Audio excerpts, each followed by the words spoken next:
Hello, welcome back. And in this video, we'll be solving some MCQs of electrical resistance and resistivity.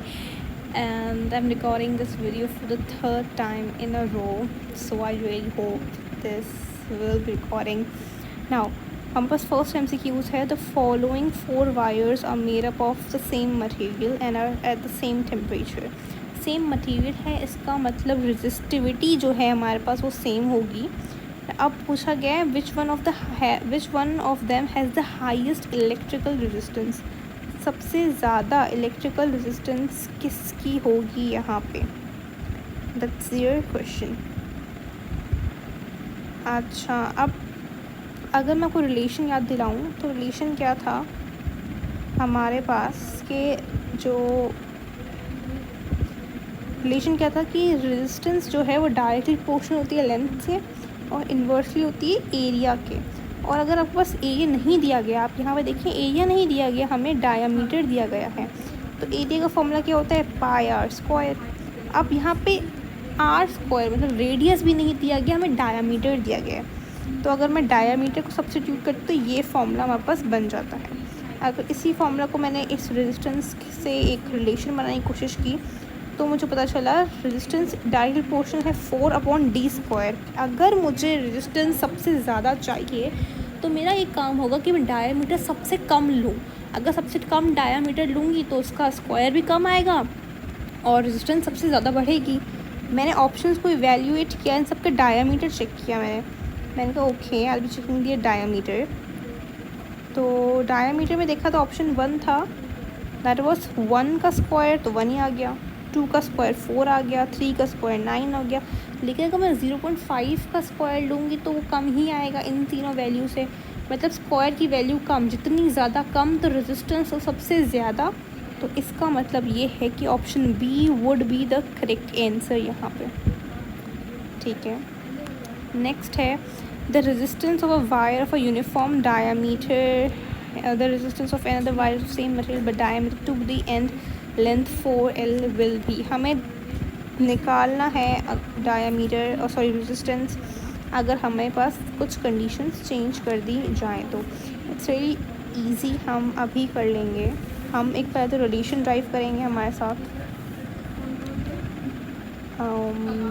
Just give me a second. ठीक है, R1/R2 बराबर होता है L1/L2 multiply by A2/A1. क्यों मैंने area ऐसे किया, क्योंकि एरिया जो है इन्वर्सली प्रोपोर्शनल है. अब सबसे पहले L1 मेरे पास क्या है, L है, L दूसरा क्या चेंज किया 4L किया गया है मल्टीप्लाई बाय A2. एरिया क्या दिया गया, अब मेरे पास 2D कर दिया गया है. 2D अकेला तो नहीं आएगा, 2D का स्क्वायर बन जाएगा अपॉन 4, सॉरी हाँ 4, क्योंकि हमेशा हमारे पास क्या होता है ये आता है. ठीक है, ओप्स.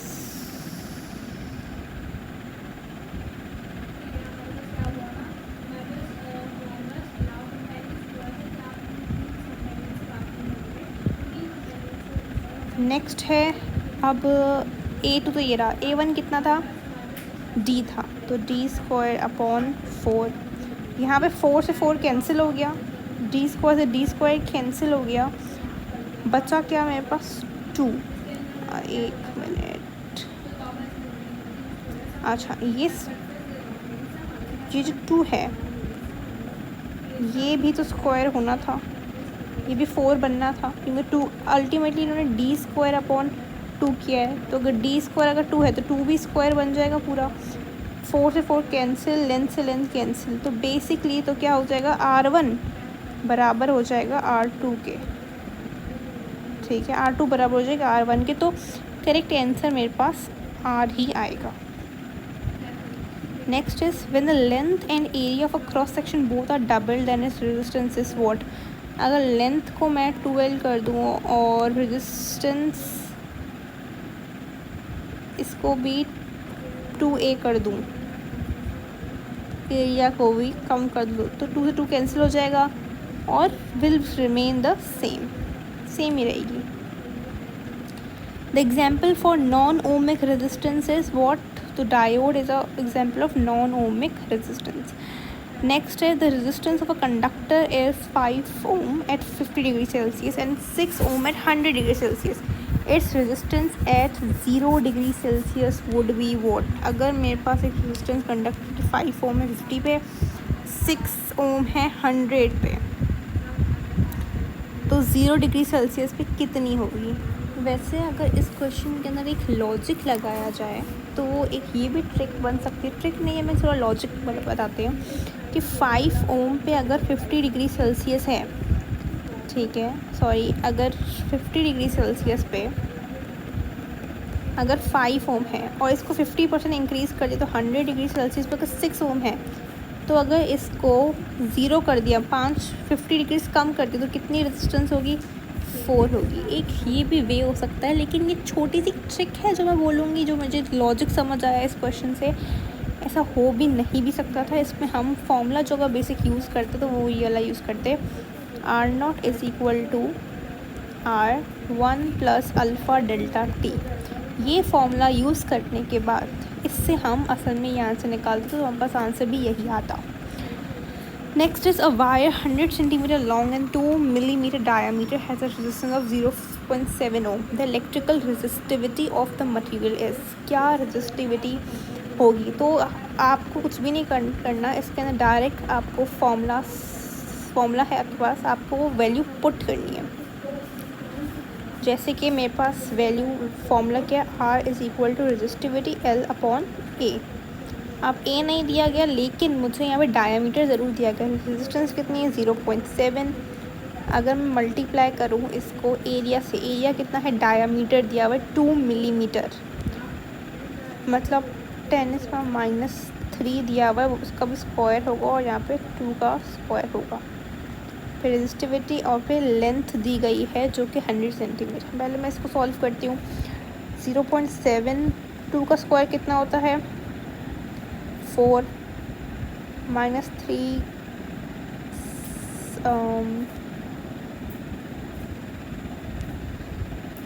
ये -6 आ जाएगा।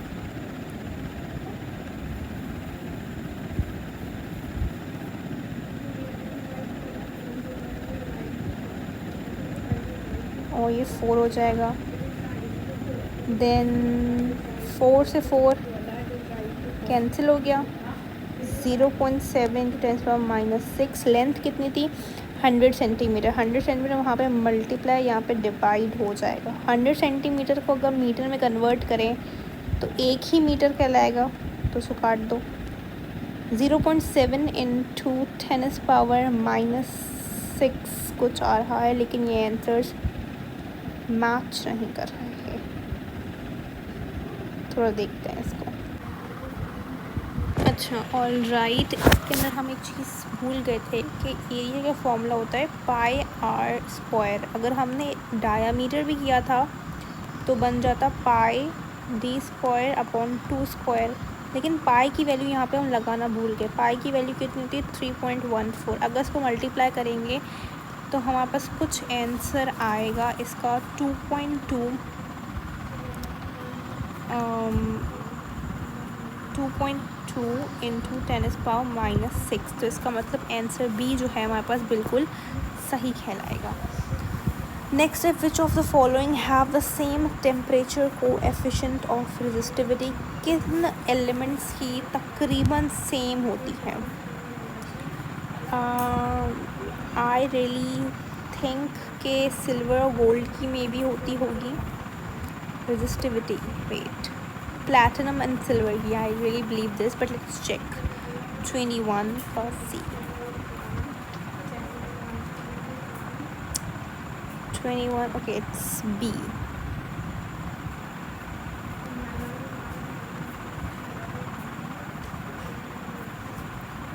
आयरन और प्लेटिनम की जो है रेजिस्टिविटी सेम होती है। Okay, when a wire stretch double of its length then its resistance will be. अगर वायर को स्ट्रेच कर दिया जाए डबल में, अच्छा, इसका एक फॉर्मूला होता है बेसिक सा, दैट इज़ y²r, जो R2 बराबर होती है। डबल है, 2 का स्क्वायर क्या होता है? 4, तो 4r मतलब सी इसका सही आंसर होगा। नेक्स्ट है a wire of a resistance R is cut into 2 equal part, this resistance पर R upon two what happens to this resistivity. तो रेजिस्टिविटी सेम ही रहेगी, क्यों? क्योंकि मटेरियल सेम होगा। Thank you for watching. हम बाकी MCQs नेक्स्ट वीडियो के अंदर करेंगे। Till then take care and bye bye.